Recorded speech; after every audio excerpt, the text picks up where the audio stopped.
नमस्कार साथियों, चलते हैं हम केमिस्ट्री की नेक्स्ट क्लास में। इस क्लास का फर्स्ट क्वेश्चन है आपका, हाइड्रोजन परमाणु के 3 समस्थानिक प्रोटियम, ड्यूटेरियम और ट्राइटियम हैं। समस्थानिक ट्राइटियम का परमाणु क्रमांक और द्रव्यमान संख्या क्रमशः ये बताना है कि कितना होता है। परमाणु क्रमांक और द्रव्यमान संख्या समस्थानिक ट्राइटिकम का, तो इसका होता है 1 और 3। 1 होता है परमाणु क्रमांक और 3 होता है द्रव्यमान संख्या, जिसे 1s3 से प्रदर्शित करते हैं।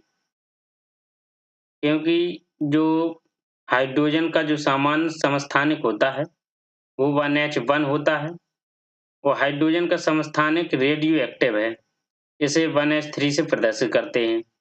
ठीक है, जो हाइड्रोजन परमाणु के 3 समस्थानिक होते हैं, पहला होता है प्रोटियम और दूसरा होता है ये ड्यूटेरियम और तीसरा ट्राइटियम।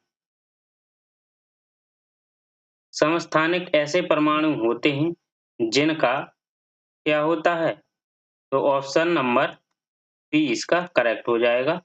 जिनका परमाणु क्रमांक समान होता है परंतु परमाणु द्रव्यमान भिन्न-भिन्न होता है या भिन्न होता है, परमाणु क्रमांक समान होता है, ऐसे समस्थानिक परमाणु होते हैं। तत्व जिनकी द्रव्यमान संख्या एक समान है परंतु परमाणु संख्या भिन्न है, भिन्न परमाणु संख्या है कहलाते हैं। तो वो क्या कहलाते हैं? जैसे आपका है ऑप्शन नंबर बी, वो आइसोबार क्या कहलाते हैं? आइसोबार कहलाते हैं। जैसे समभारी ऐसे परमाणु जिनके परमाणु संख्या भिन्न-भिन्न होती है, द्रव्यमान संख्या समान हो। उसने द्रव्यमान संख्या समान बताई है और परमाणु संख्या भिन्न-भिन्न बताई है, उसे समभारी कहते हैं। जैसे ऑर्गन, जैसे एग्जाम्पल में आप ले लो ऑर्गन, ये होती है 18 Ar40, पोटेशियम 1940, जैसे कैल्शियम 20 Ca40। ये द्रव्यमान संख्या समान है इनकी क्या है, द्रव्यमान संख्या समान, लेकिन परमाणु संख्या भिन्न है। ये इस 18 है, ये 19 है, ये 20 है। तो ये समभारिक हो गए, ये समभारी हो गए। समभारकों में किसकी संख्या समान होती है? तो समभारकों में यानी किसकी संख्या, द्रव्यमान संख्या समान होती है। तो किसकी संख्या समान होती है? नाभिक की। समभारकों में नाभिक की संख्या समान होती है। समान द्रव्यमान संख्या लेकिन विभिन्न परमाणु क्रमांक वाले परमाणुओं को किसके रूप में जाना जाता है? तो वो अभी आया था, तो आइसोबॉर के रूप में जाना जाता है, हमने अभी आपको बताया था। Option number D. समान द्रव्यमान संख्या वाले न्यूक्लियाइड्स, जो समान द्रव्यमान संख्या हो, न्यूक्लियाइड्स कहलाते हैं, तो वो आइसोबॉर कहलाते हैं, आइसोबार कहलाते हैं, न्यूक्लियाइड्स आइसोबार। इलेक्ट्रॉनों की समान संख्या वाले परमाणु अणु आयन होते हैं, तो इलेक्ट्रॉनों की संख्या समान हो तो वो आइसो इलेक्ट्रॉनिक कहलाते हैं, आइसो इलेक्ट्रॉनिक कहलाते हैं। यदि द्रव्यमान संख्या समान हो तो आइसोबार कहलाते हैं। क्या? आइसोबार। और इलेक्ट्रॉनों की संख्या समान हो तो आइसो इलेक्ट्रॉनिक कहलाते हैं। जिस तापमान पर किसी गैस का आयतन शून्य हो जाता है, जिस ताप पर गैस का आयतन शून्य हो जाता है, तो उसे हम क्या कहते हैं? उसे हम परम शून्य ताप कहते हैं। ऑप्शन नंबर बी इसका आंसर हो जाएगा, परम शून्य ताप। बॉयल के नियम के अनुसार, तो बॉयल के नियम के अनुसार क्या है? नियत तापमान पर दिए गए किसी गैस के द्रव्यमान के दाब तथा आयतन का गुणनफल स्थिर रहता है, अर्थात पीवी बराबर स्थिरांक, यानी स्थिर रहता है। जो दाब होता है तो वो अधिक होता है लेकिन आयतन कम होता है, यानी जैसे पी बराबर सी है, यानी पी समानुपात 1/b, ये तो पी बराबर सी अपॉन बी, यानी पी बराबर सी। ये हो गया बॉयल का नियम। ओके, तो नियत तापमान पर गैस के द्रव्यमान के दाब तथा आयतन का गुणनफल स्थिर रहता है। दाब और आयतन का गुणनफल स्थिर रहता है। ये हो गया दाब और आयतन, अर्थात पीवी बराबर स्थिरांक। इनमें से कौन सा नियम यह बताता है कि गैस का आयतन गैस के दाब के व्युत्क्रमानुपाती होता है? जो आयतन होता है वो गैस के दाब के या व्युत्क्रमानुपाती होता है, यानी V व्युत्क्रमानुपाती 1/p, यानी पीवी बराबर स्थिरांक। पीवी बराबर स्थिरांक, तो इसका आंसर आपका हो जाएगा बॉयल का नियम।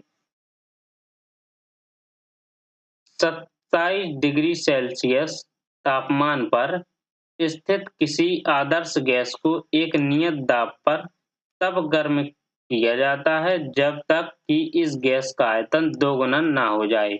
गैस का अंतिम तापमान क्या होगा? तो गैस का अंतिम तापमान उसने पूछा है, तो हम लगाएंगे इसका सूत्र क्या होगा? तो 273 प्लस 27, तो कितना आ जाएगा? 300 डिग्री के, यानी केल्विन। ये क्या आ गया? T1। हमें T1 आ गया, T2 निकालना है। ओके, B1, ये इसमें हमें B1 बराबर V तथा B2 बराबर 2V, क्योंकि ये क्या कह रहा है? गैस के एक नियत दाब पर गर्म किया जाता है जब तक इस गैस का आयतन आयतन जो है, आयतन पहले था V, अब दोगुना हो जाए, तो हमने अब कर दिया दोगुना, तो गैस का अंतिम तापमान पूछ रहा है वो, तो अंतिम तापमान यानी T2 पूछ रहा है, तो हम कैसे निकालेंगे? ये एक होता है V समानुपात T, तो V1 अपॉन T1 बराबर V2 अपॉन T2, इससे निकालेंगे, तो हमें T2 निकालना है, तो T2 हो जाएगा आपका T2 बराबर V2 upon V1 multiply T1। ठीक है, अब इसमें हम रखेंगे, तो V2 का मान दिया है आपका 2V, और V1 का मान V, और T1 का मान दिया है 300, तो इसका आंसर आ जाएगा आपका 600 के। ठीक है, अब 600 से हमें आपको 273 घटाना है, सब्ट्रैक्ट करना है, तो T2 निकलेगा आपका 600 माइनस 273 आ गया 327 डिग्री सेल्सियस। ये दिया है आपका केल्विन में, हमें चाहिए सेल्सियस में, तो 273 घटाएंगे तो आ जाएगा सेल्सियस, क्योंकि हमने इसको केल्विन में चेंज किया था, तो 327 degree Celsius. Option number B इसका आंसर हो जाएगा। अभिलाक्षणिक गैस समीकरण पीवी बराबर एनआरटी किस गैस के लिए सही प्रकार से लागू होता है? तो किस गैस के लिए होता है? आदर्श गैस के लिए पीवी बराबर एनआरटी ये लागू होता है आदर्श गैस के लिए। 27 डिग्री तापमान पर एक आदर्श गैस को स्थिर दाब पर तब तक गर्म किया जाता है जब तक कि इस गैस का आयतन दोगुना ना हो जाए। फिर से वही आ गया, तो इसका आंसर आ जाएगा 327 डिग्री सेल्सियस, क्योंकि वही मान दिया है 27 डिग्री सेल्सियस। निम्न में से कौन सा नियम गैस से संबंधित नहीं है? तो कौन सा नियम नहीं है गैस से संबंधित? ये जूल का नियम, एवोगाद्रो का नियम, बॉयल का नियम, चार्ल्स का नियम, ये गैस से संबंधित है। जूल का नियम ये गैस से संबंधित नहीं है। निम्न में से कौन विसरित नहीं होगा? तो कौन विसरित नहीं होगा इनमें से? मेथी पाउडर, जो मेथी पाउडर होता है ये विसरित नहीं होगा। इत्र का वाष्प ये विसरित हो जाएगा, धुआं, अगरबत्ती का धुआं ये विसरित यानी फैल जाएगा, लेकिन मेथी पाउडर ये नहीं फैलेगा।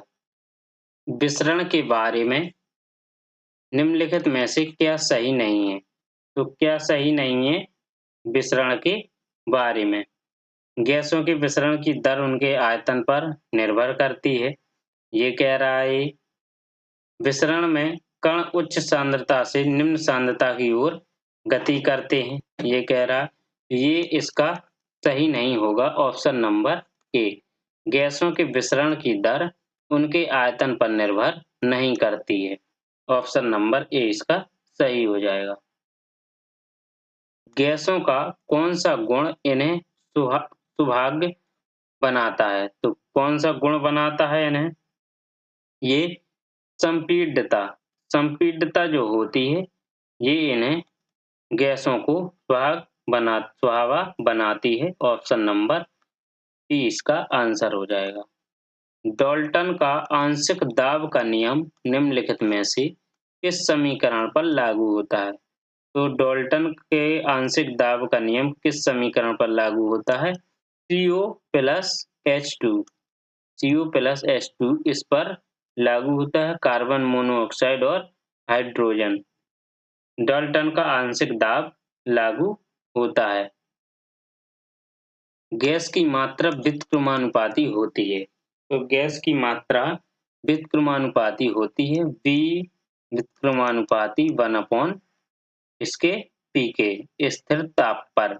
यहाँ PV बराबर K यहाँ स्थिरांक हो जाएगा, जहाँ K एक स्थिरांक है। ये हो जाएगा कि गैस की मात्रा व्युत्क्रमानुपाती होती है, तो किसके होती है? वो आपका आंसर हो जाएगा दाब के, ऑप्शन नंबर ए। एक आइडियल गैस का 4 ग्राम 56.6 के एवं 2 एटमॉस्फेरिक दबाव पर 5.6 मीटर क्यूब का परिमाण यानी वॉल्यूम प्राप्त करता है, उसका आणविक भार क्या होगा? उसने आणविक भार पूछा है, तो हमें पी बराबर जो होता है NRT, तो इससे हमें निकालना है। तो आणविक भार पूछा है उसने, तो PV अपॉन RT। तो P कितना दिया उसने? ये दिया दबाव 2 दिया, और V कितना दिया है? तो दबाव पर इतने का परिणाम प्राप्त करता है यानी 5.6, ये आयतन दिया, मीटर क्यूब है इसका। और R कितना दिया है उसने? तो R दिया है इसने 0.82 निकल आया इसका, और 54.6 ये दिया है आपका T। ओके, अब हम इसको ऐसे निकाल लेंगे, तो इसका क्या आ जाएगा आप, और ये W जो होता है W/M, जैसे तो 2 मल्टीप्लाई 260 अपॉन 260 नहीं, सॉरी 560 अपॉन 82 54.6, तो M आ जाएगा 4 multiply 82 multiply 54.6 upon 2 multiply 556, sorry 560।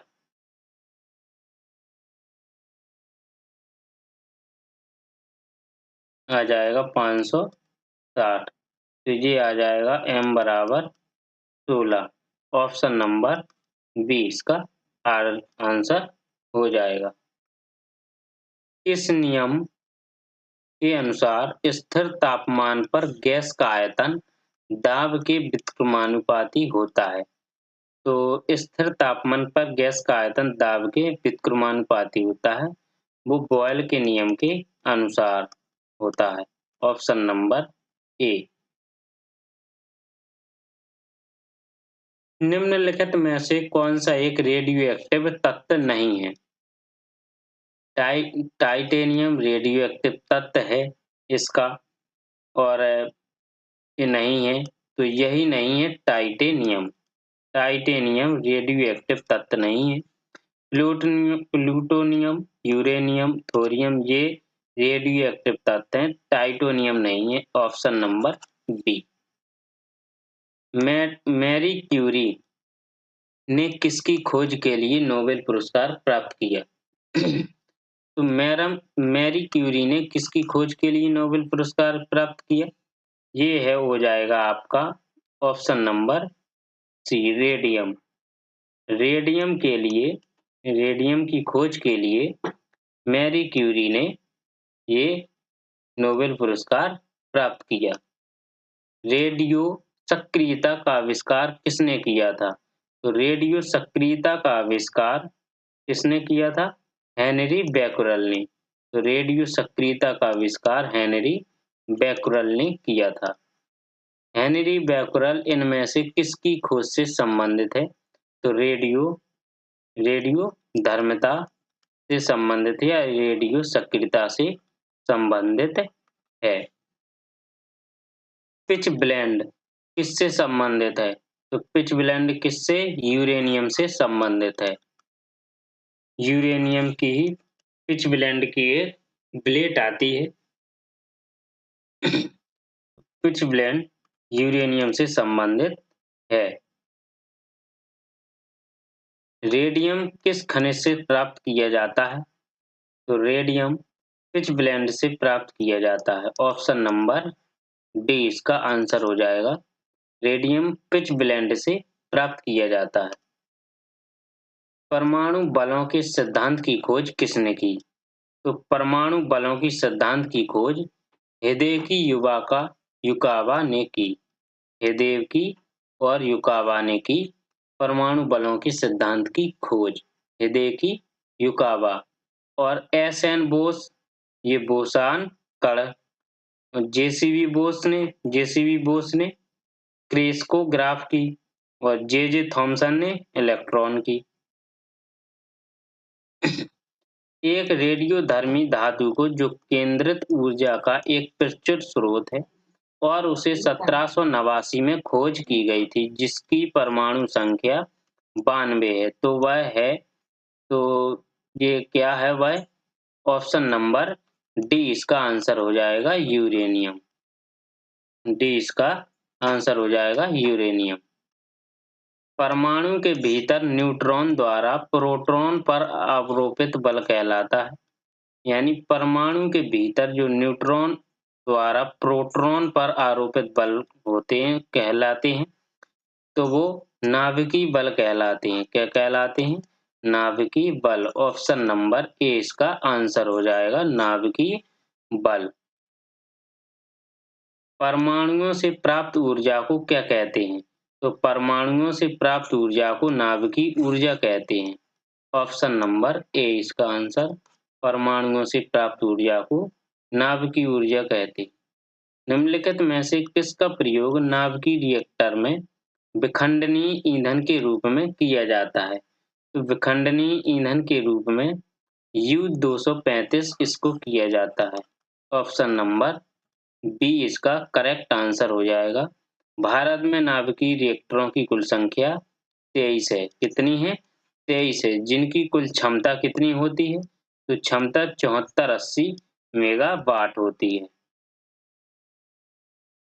इनमें से किसका उपयोग कैंसर के उपचार में किया जाता है? तो कैंसर के उपचार में किसका उपयोग किया जाता है? कोबाल्ट के समस्थानिक का। तो कोबाल्ट के समस्थानिक का उपयोग किया जाता है कैंसर के उपचार में। मेटास्टैटिक अस्थि कैंसर के उपचार के लिए किस रेडियो आइसोटोप का उपयोग किया जाता है? यानी मेटास्टैटिक अस्थि कैंसर के उपचार के लिए तो वो स्ट्रोंटियम 89 का प्रयोग किया जाता है। स्ट्रोंटियम 89 का प्रयोग किया जाता है। परमाणु हथियार में उपयोग किए जाने वाले सबसे सामान्य समस्थानिक हैं। तो परमाणु हथियार में उपयोग किए जाने वाले सबसे सामान्य समस्थानिक यूरेनियम और प्लूटोनियम है। यूरेनियम और प्लूटोनियम, ऑप्शन नंबर ए इसका आंसर हो जाएगा। निम्न में से किस तत्व में इलेक्ट्रॉन ग्रहण करने की प्रवृत्ति अपेक्षाकृत अधिक होती है? यानी किस तत्व में इलेक्ट्रॉन ग्रहण करने की प्रवृत्ति अपेक्षाकृत अधिक होती है? तो वो होती है आपके फ्लोरीन में। ऑक्सीजन में नहीं, नाइट्रोजन में नहीं, कार्बन में नहीं, और फ्लोरीन में ये इलेक्ट्रॉन ग्रहण करने की प्रवृत्ति अधिक होती है। तो जो इसकी फ्लोरीन की परमाणु संख्या होती है, तो इसकी परमाणु संख्या 9 होती है और ये 17वें समूह में पाया जाता है। कितने में? 17वें समूह में। नाइट्रोजन में साझा इलेक्ट्रॉनों की कुल संख्या कितनी होती है? तो नाइट्रोजन में साझा इलेक्ट्रॉनों की कुल संख्या कितनी होती है? वो 6 होती है। नाइट्रोजन में साझा इलेक्ट्रॉनों की संख्या 6 होती है। निम्न में से किस तत्व की संयोजकता 3 है? कह रहा है कि किस तत्व की संयोजकता 3 है, तो वो Al यानी एल्यूमीनियम की संयोजकता 3 है। एल्यूमीनियम का कितना होता है? 13। तो 13 होता है 2, 8 और 3। तो 8, 2, 10, 3, 13 हो गया। तो संयोजकता कितनी हो गई इसकी? 13। 3 कार्बनिक कार्बन यौगिकों का गलनांक आयनिक यौगिकों की तुलना में कम क्यों होता है? अणुओं के बीच क्षीण आकर्षण बल के कारण। अणुओं के बीच क्षीण आकर्षण बल के कारण कार्बनिक कार्बन यौगिकों का गलनांक आयनिक यौगिकों की तुलना में कम होता है। समूह 17 के तत्वों की संयोजकता कितनी होगी? तो समूह जो 17 के तत्वों की संयोजकता 1 होगी। कितनी? 1 होगी। वो है फ्लोरीन। कौन सा है? फ्लोरीन। नाइट्रोजन परमाणु का कौन सा कोष यानी N2 अणु बनाने में भाग लेता है? तो N2 अणु बनाने में भाग लेता है वो L है। ऑप्शन नंबर बी इसका आंसर हो जाएगा। नाइट्रोजन का परमाणु क्रमांक 7 होता है। सहसंयोजी यौगिक सामान्यतः निम्न में से कौन सा गुणधर्म प्रदर्शित नहीं करते? तो कौन सा गुणधर्म प्रदर्शित नहीं करते? ये कार्बनिक विलायक में विलेय नहीं होते। ये कार्बनिक विलायक में विलेय नहीं होते हैं। नाइट्रोजन अणु के निर्माण में शामिल सहसंयोजी आबंधों की संख्या कितनी होती है? नाइट्रोजन अणु के निर्माण में तो शामिल जो सहसंयोजी आबंध बनाए बनते हैं, तो उनकी संख्या होती है 3। ऑप्शन नंबर ए इसका आंसर हो जाएगा। सहसंयोजी आबंधों की संख्या 3 होती है। प्रोपेन अणु में 3 कार्बन परमाणुओं द्वारा सभी हाइड्रोजन परमाणुओं के साथ कुल कितने इलेक्ट्रॉनों की साझेदारी की जाती है? तो वो 8 इलेक्ट्रॉनों की साझेदारी की जाती है। कार्बन परमाणुओं की संयोजकता, अच्छा इसमें कैसे की जाती है ये देखें आप। तो वो जैसे प्रोपेन का सूत्र होता है C3 जो होता है आपका, तो इसको 8 इलेक्ट्रॉन जैसे 1, 2, 3, तो ये कितने हो जाएंगे इसके? 8 इलेक्ट्रॉन। कितने हो गए? 3, 2, 5, 5, 3, 8। ये ऐसे होते हैं। प्रोपेन अणु में 3 कार्बन परमाणुओं द्वारा, ये 3 कार्बन हो गए परमाणु, और सभी हाइड्रोजन परमाणुओं के साथ कुल कितने इलेक्ट्रॉन की साझेदारी करता है? तो 8 इलेक्ट्रॉन की साझेदारी करता है।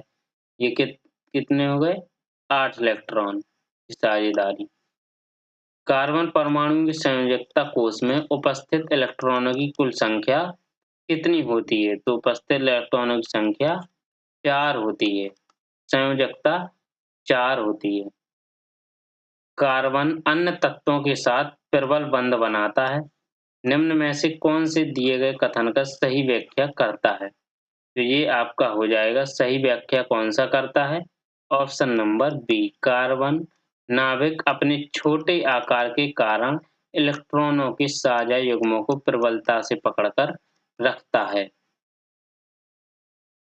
कार्बन यौगिकों में आमतौर पर क्या नहीं पाया जाता? तो कार्बनिक यौगिकों में आमतौर पर आयनिक आबंध नहीं पाए जाते। क्या नहीं पाए जाते? आयनिक आबंध नहीं पाए जाते आमतौर पर कार्बनिक यौगिकों में। निम्न में से किस अणु में केवल एकल बंध होते हैं? तो एकल बंध किस अणु में होते हैं? तो वो ऑक्सीजन में होते हैं। वो सॉरी एकल बंध आपके होते हैं option number C, methane. Methane में एकल बंध होते हैं CH4 में। कौन से तत्व सिलिकॉन के समान संयोजकता प्रदर्शित करते हैं? तो सिलिकॉन के समान संयोजकता किन तत्वों की होती है? तो वो होती है कार्बन और Ge, यानी C और Ge की होती है। संयोजकता समान होती है इनकी, जर्मेनियम और कार्बन की। जो सिलिकॉन की संयोजकता होती है, तो सिलिकॉन की संयोजकता होती है 4, वही कार्बन की हो गई और वही जर्मेनियम की हो गई।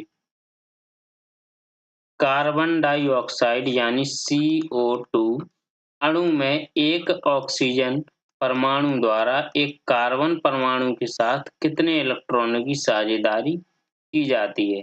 तो कितने इलेक्ट्रॉनों की साझेदारी की जाती है? वो 2 इलेक्ट्रॉनों की साझेदारी की जाती है। एक कार्बन परमाणु एक ऑक्सीजन परमाणु द्वारा एक कार्बन परमाणु के साथ कितने इलेक्ट्रॉनों की साझेदारी? यानी 2। तो नेक्स्ट क्वेश्चन है आपका, ये आपके लास्ट क्वेश्चन थे आपके, ये 50 क्वेश्चंस हो गए आपके। ठीक, आपके 400 का क्वेश्चंस कंप्लीट हुए। तो जिनको ये क्लास अच्छी लगी हो वो सब्सक्राइब कर लें और जो इस चैनल पर नए हों वो भी सब्सक्राइब कर लें। ठीक, लाइक करें क्लास को और शेयर करें, और जहां समझ में ना आए वो कमेंट करें, आपका आंसर मिलेगा आपको तुरंत। ओके।